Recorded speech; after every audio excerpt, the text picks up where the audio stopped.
प्रिय भाई बहनों, सुभाषिस कक्षा नवम सामाजिक विज्ञान विषय के अंतर्गत इतिहास विषय में पाठ 1 फ्रांसीसी क्रांति के अंतर्गत आज हम आपको निम्नलिखित 4 बिंदुओं के बारे में बताएंगे। पहला है फ्रांस में जीवन के लिए संघर्ष अथवा जीविका के लिए संकट। दूसरा, मध्यम वर्ग का उदय, फ्रांस में जो मध्यम वर्ग का उदय हुआ। तीसरा, फ्रांसीसी क्रांति की शुरुआत कैसे हुई, कब हुई। और चौथा है टेनिस कोर्ट की शपथ। फ्रांसीसी इतिहास में टेनिस कोर्ट की शपथ ये प्रसिद्ध है, इसके बारे में भी आज हम आपको बताएंगे। भैया बहनों, पहला है टॉपिक फ्रांस में जीवन के लिए संघर्ष। सन 1715 ईस्वी तक फ्रांस की जो जनसंख्या थी वो लगभग 23 मिलियन के करीब हो चुकी थी और यह 1788-89 तक 28 मिलियन के करीब हो गई। फ्रांस ब्रिटेन से लंबे समय तक युद्धों से जूझता रहा। फ्रांस का जो राजा था वो भोग विलासपूर्ण जीवन व्यतीत करता था, व्यवहार कुशल नहीं था, पड़ोसी देशों के साथ उसके अच्छे संबंध नहीं थे। रूस और ब्रिटेन से उसकी शत्रुता चल रही थी और भी उसके जो पड़ोसी देश थे, जर्मनी थे, अन्य जो देश थे जितने भी, और उसके आसपास के जो पड़ोसी वंश राज्य थे अर्थात राजशाही शासन वाले राज्य थे, वहां से उसके संघर्ष चलते रहते थे। इसलिए युद्धों में उसका सारा धन खर्च हो गया और राजा भोग विलास में भी अपना राजकोष खाली कर दिया। उस राजकोष को भरने के लिए जनता पर उसने नए कर लगाए और नए करों को रोपित किया जनता पर। जनता वैसे ही जो कृषक थे, जो मजदूर थे, वो अपना किसी तरह से पेट पालते थे और उत्पादन कम हो रहा था, जनसंख्या बढ़ रही थी, इसका भी प्रभाव प्रत्यक्ष दिख रहा था। इसलिए लोगों को पेट भरने के लिए अनाज नहीं मिल पाता था और उस पर और आगे क्या हुआ कि अकाल और सूखा भी पड़ गया। अकाल सूखा पड़ने के कारण 20-20 दिन, 15-15 दिन और बच्चों को, महिलाओं को, लोगों को भोजन नहीं मिलता था। उस पर सबसे बड़ा कष्टदायक जो था वह यह था कि ये लोग कर को रोपित किए और तमाम प्रकार के करों को वसूलने के लिए अत्याचार जनता पर करते रहे। जनता का विकास अवरुद्ध हो गया। प्रत्यक्ष रूप से जो कुलीन वर्ग के लोग थे, जो उच्च वर्ग के लोग थे अर्थात प्रथम स्टेट जो पादरी वर्ग और द्वितीय स्टेट जो कुलीन वर्ग था, ये राजा और राजा के जो राजशाही सामंत थे, ये सब लोग मिलकर के जनता पर अत्याचार करते थे। जो लगभग 75% से 90% जनता जो भूखों मर रही थी, जो तृतीय स्टेट के अंतर्गत आती थी, उसका विकास अवरुद्ध कर दिए। इस प्रकार से जीविका के लिए संकट और उस पर जो कुलीन वर्ग का अत्याचार, ये फ्रांस को झेलना पड़ा, फ्रांस की आबादी को झेलना पड़ा, फ्रांस के लोगों को झेलना पड़ा। दूसरा है मध्यम वर्ग का उदय।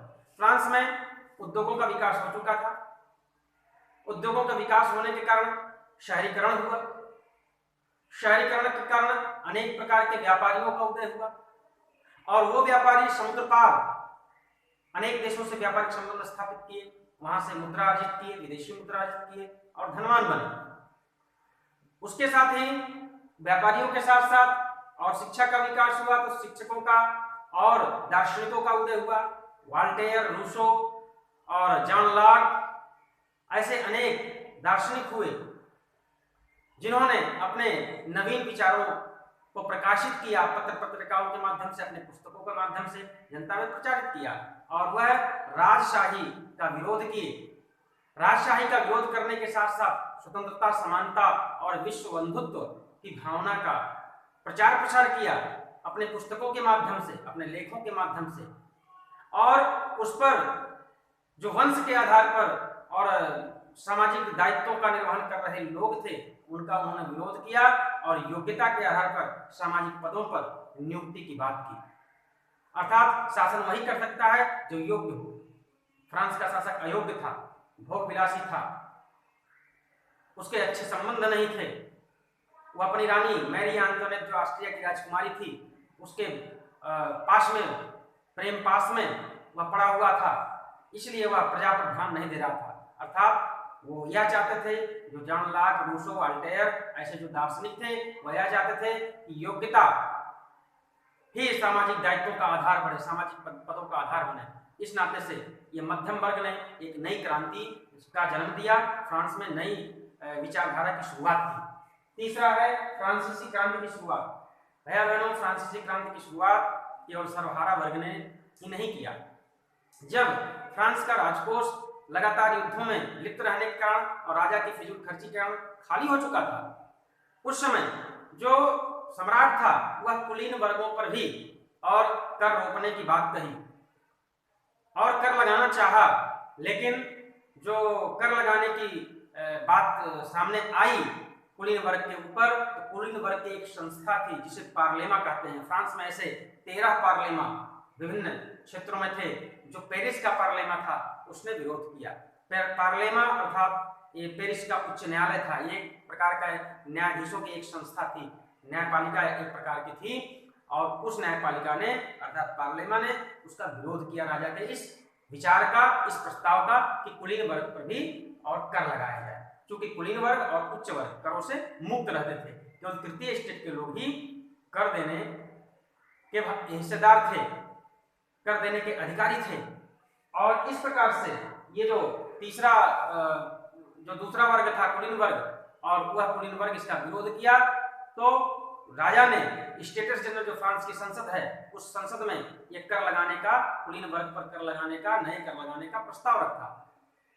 स्टेटस जनरल के अनुसार और ये कर लगाने के लिए या कोई प्रस्ताव पारित करने के लिए एक तीनों स्टेटों की, समाज के जो तीनों वर्ग थे उन तीनों वर्गों के प्रतिनिधियों की एक सभा बुलाई जाती है। तो सभा का आयोजन राजा ने किया 5 मई 1789 ईस्वी को।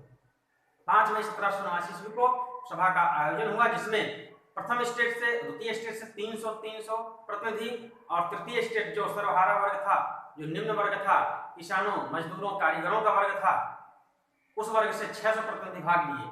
लेकिन उसमें किसान और कारीगर और महिलाओं को उससे वंचित रखा गया। केवल व्यापारी और अन्य जो शिक्षक थे, अन्य लोग ये इसमें शामिल हुए। फ्रांस में अन्न का संकट था, लेकिन किसानों को सभा से वंचित रखा गया, मजदूरों को सभा से वंचित रखा गया, महिलाएं जो प्रताड़ना झेल रही थी उनको सभा से वंचित रखा गया। इसका कहीं ना कहीं मन में टीस, खटास ये तृतीय स्टेट के लोगों के मन में रही। आगे चल करके सभा में राजा ने कर का प्रस्ताव रखा, तो सभी लोगों ने, प्रथम स्टेट को छोड़ करके तृतीय स्टेट और द्वितीय स्टेट के लोगों ने विरोध किया।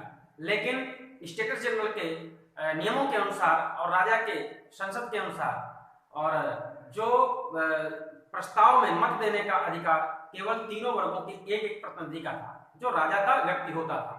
और उस प्रतिनिधि के नाते से, जो राजा का व्यक्ति होता था, उस मत के अधिकार के नाते से एक व्यक्ति ही मत दे सकता है, इसके नाते से राजा अपने प्रस्ताव को पारित करा ले जा रहा था। लेकिन पूरी सभा ने विरोध किया, कहा कि जो मत देने का अधिकार जिसको मिला है वो राजा का विश्वास पात्र है और राजा के पक्ष में मत दे रहा है। यह परिवर्तित होना चाहिए और सभी सदस्यों को मत देने का अधिकार होना चाहिए, तब प्रस्ताव पारित होना चाहिए। इस पर राजा खिन्न हो गया और राजा ने इसे अस्वीकार कर दिया। तो सभा के सभी लोग बाहर आ गए। बाहर एक टेनिस खेलने का मैदान था जिसे टेनिस कोर्ट कहा गया। उस टेनिस कोर्ट में प्रथम स्टेट के लोगों को छोड़ करके द्वितीय स्टेट, तृतीय स्टेट के लोग वहां एकत्रित हुए भारी संख्या में, और भारी संख्या में एकत्रित होकर के वहां मिरापियो नामक एक पादरी था, एक व्यक्ति था, दार्शनिक था।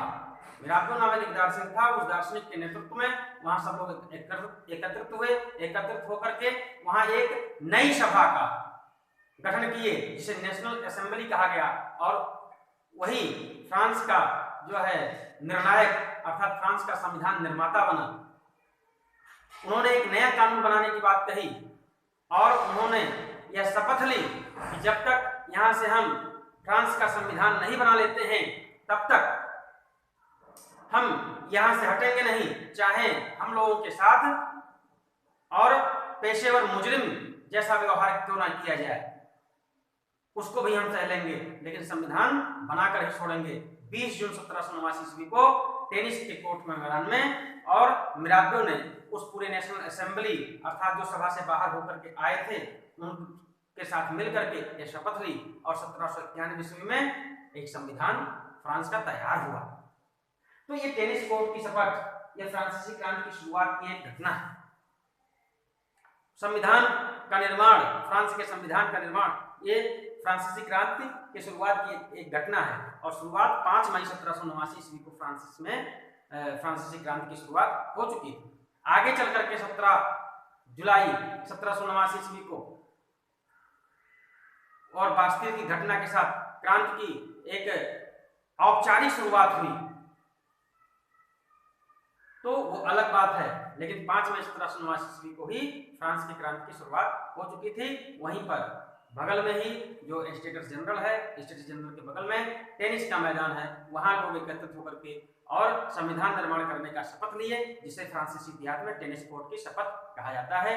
तो आज के वीडियो में हम समझते हैं कि आपको यह 4 बिंदु समझ में आए होंगे। अगले दिन नागरिक शास्त्र है, नागरिक शास्त्र का वीडियो जाएगा, फिर इतिहास के टर्म में, और आपको फ्रांस के अन्य बिंदुओं के बारे में, फ्रांसीसी क्रांति के अन्य बिंदुओं के बारे में वीडियो जारी होगा। आज के इतना ही, धन्यवाद।